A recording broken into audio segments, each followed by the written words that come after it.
Bom, hoje, no quarto dia do ciclo de documentários, nós conseguimos assistir 4 curtas. O primeiro deles, A Cidade, um documentário gaúcho que conta a história dos moradores de uma pequena cidade, que é, na verdade, uma colônia de um hospital, onde moram portadores de hanseníase, todos com mais de 60 anos. Nós somos, no início, levados a acreditar que se trata de um documentário talvez sobre uma comunidade de velhinhos, talvez sobre uma pequena cidade gaúcha, onde a condição de curados de hanseníase desses personagens e de abandonados pela sociedade não nos é revelada. E temos até a metade desse filme a impressão de que estamos, na verdade, assistindo a um documentário bastante feliz e bucólico sobre a vida de velhinhos no interior. A partir da metade desse trabalho, quando conhecemos a verdadeira história por detrás de cada um de seus moradores, nos é revelado então um cenário bem mais complexo, onde vários de todos esses moradores, na verdade, foram levados entre a década de 50 e 70 para ali viverem isolados da sociedade porque eram considerados leprosos. Bom, todos eles, depois da cura, estavam completamente afastados da sociedade e não tiveram lugar para onde ir, não tinham para onde ir e ali ficaram. Então a cidade, na verdade, é um retrato de uma colônia de ex-doentes ou ex-portadores de hanseníase que não têm para onde ir e que acabam, na sua velhice, criando um vínculo muito grande de amizade, de afeto e viram uma grande família. O interessante desse documentário é que nós, na verdade, não entendemos aonde ele quer chegar até a sua metade. Somos, de alguma maneira, conduzidos a irmos a um lugar que não existe. Como eu já disse antes, esse lugar feliz, esse retrato bucólico de uma comunidade, e somente na metade entendemos exatamente o contexto de por que eles estão ali. Foi um grande exercício para o grupo, porque entendemos aí que muitas vezes quando você trabalha com um documentário, você não entrega todas as histórias, ou você não entrega o tema dele no início, você faz um suspense, você, de certa forma, até lubridia, engana a sua audiência, mas depois você mostra a verdade. Além disso, esse documentário é extremamente bem fotografado, tem um roteiro magnífico, tem um trabalho de áudio absurdamente belo e creio que tenha sido uma das grandes referências para o trabalho que nós vamos fazer.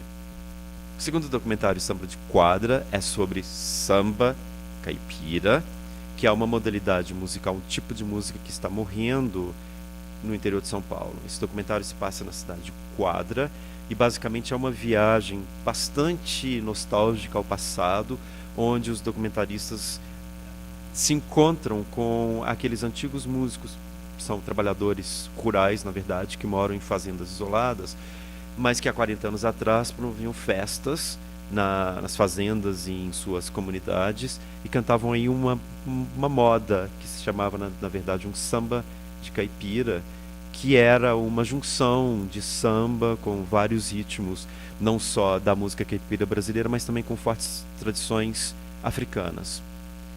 Esse documentário nos foi bastante útil pela beleza da fotografia, uma fotografia de cinema com bastante contraste, com coloração em pós-edição, que de certa forma realçou bastante essa história que nos foi contada, muitos escuros, muitas sombras também, e talvez uma maneira de se mostrar os personagens bem simples, que nos aproximou bastante deles.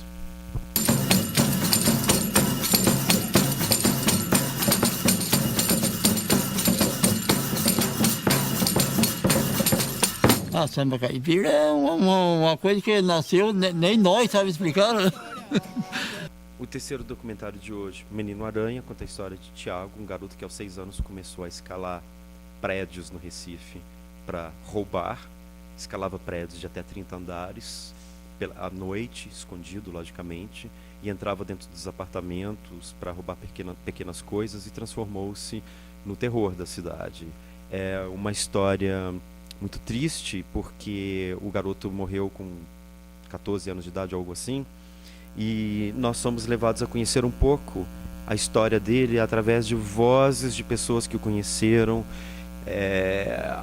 jornalistas, pessoas que trabalham com assistência social. Obviamente não existe ali o personagem, um garoto que morreu em circunstâncias bastante trágicas. E esse é um documentário feito somente com depoimentos, onde as pessoas que falam, que dão o depoimento, não aparecem para a câmera. A gente tem imagens de cobertura, que são imagens de edifícios, imagens de sobrevoos do Recife, e nos é preservada a imagem desse garoto até o final, onde na última cena nós podemos ver um pequeno trecho que foi gravado nos anos 80, quando ele ainda estava sob custódia da FEBEM ou de algo assim. Esse documentário tem uma linguagem bastante interessante, porque ele é um apanhado de entrevistas, e ao invés de entrarmos dentro do universo de cada pessoa que foi entrevistada, com todos os planos possíveis que você pode imaginar, e com o rosto desses entrevistados, eles se tornam anônimos e contam a história de um menino que hoje é simplesmente também uma história anônima. Então ele é feito somente com coberturas e, de certa forma, revela a fragilidade do nosso sistema, da falta de cuidado com relação às crianças e as crianças que vivem na rua. Ele é um documentário que traz uma crítica social bastante forte, mas é na linguagem que nós nos fixamos, nessa linguagem de que são várias vozes, várias entrevistas que são dadas, mas o rosto dessas pessoas não aparecem porque não é importante. É muito sensorial, no sentido de que apenas escutamos vozes e imagens de cobertura de prédios, e lá no finalzinho aparece esse vídeo extremamente... Hoje a gente olha com um olhar, não dá para ser com um olhar distante, esse garoto. Na verdade, Tiago era um garoto, e no Aranha traz para a gente essa discussão de como fazer um documentário que tenha uma linguagem que não seja essa linguagem tradicional. O quarto documentário que nós vimos chama-se Charles Miller, e também, de certa forma, se aproxima desse universo da criação que nós vimos em Menina Aranha, porque ele é um documentário feito para o YouTube, ele não tem patrocínio de Ancine e Petrobras, ele foi feito provavelmente com grana de quem conhecia o Charles Brito, que no caso o documentário chama-se Charles Miller, um trocadilho aí que fizeram com relação a uma determinada cena do documentário. Mas é a história de um garoto, um roqueiro, que vivia a vida intensamente, bebia muito, se drogava muito, que sofreu um acidente, entrou em coma, e quando todos pensavam que ele iria entrar em coma terminal e queria morrer, ele na verdade se recuperou. E hoje ele, apesar de grandes dificuldades de se locomover e de falar, ele é uma pessoa que tem uma atitude extremamente positiva com relação à vida, e a vive intensamente dentro das condições em que ele se encontra hoje. É um documentário extremamente positivo, ele é motivador, ele é extremamente otimista, e o mais interessante é que foi feito por um amigo que gravou ao longo dos anos a vida do Charles Brito, e nesse sentido ele é um documentário bastante pessoal, feito provavelmente com uma câmera pequena.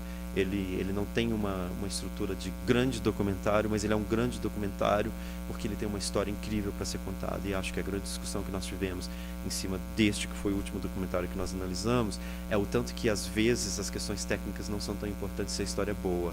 O mais importante para um documentário é que a história seja incrivelmente bela, que seja incrivelmente interessante, que possa engajar todas as pessoas e que possa emocionar, e acho que é isso que o documentário fez. Então nós encerramos o ciclo com essa joia, na verdade, que pode ser assistida no YouTube.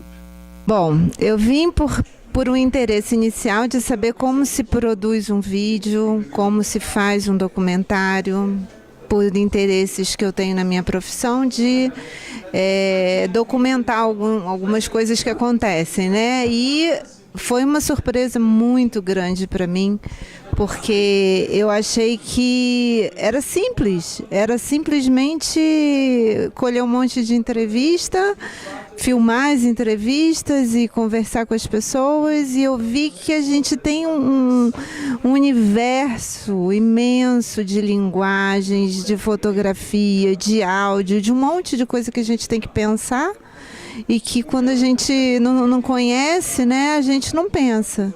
Então, muito legal, muito importante, ajudou e está ajudando bastante. Eu acho que agora nesse processo de formatar o projeto vai ser mais legal ainda, porque é assim que a gente começa, né? Tendo um tema e dali formatando o projeto. Então, vai ser muito, muito legal. Então, todos foram muito bons. E senti falta, queria mais. Obrigado. Assim, foi bem interessante o processo todo. Até pela nossa falta de conhecimento. Tem assim um conhecimento bem superficial, mas eu acho que valeu a pena. Valeu até porque o que eu estava pensando em aprender mesmo, eu e minha esposa, né, para levar adiante algumas coisas que a gente tem em mente, mesmo sendo coisinhas pequenas, tolas e caseiras, mas veio de encontro a uma coisa que eu gostaria de fazer já faz tempo.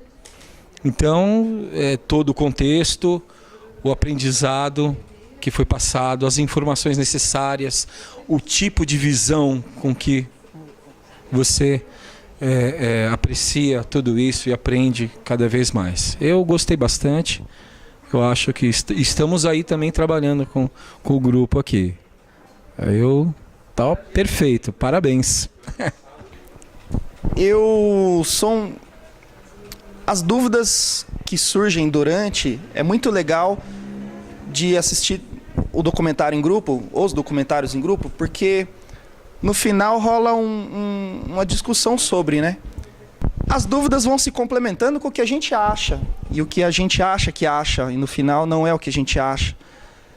E é isso, foi legal, foi um grande aprendizado, gostei demais, aprendi muito e tenho muitas dúvidas ainda, porém elas vão se curando com o passar dos feitos que a gente vai construindo aí. É isso aí. Na verdade eu gostei acho que de todos, entendeu? Mas na semana passada o Rio de Mulheres eu achei muito bacana pelo tema, pela paisagem, é muito bacana mesmo. Eu gostei desse daí, acho que por conta da história dessas mulheres, de como elas vivem e toda aquela paisagem maravilhosa que tinha lá.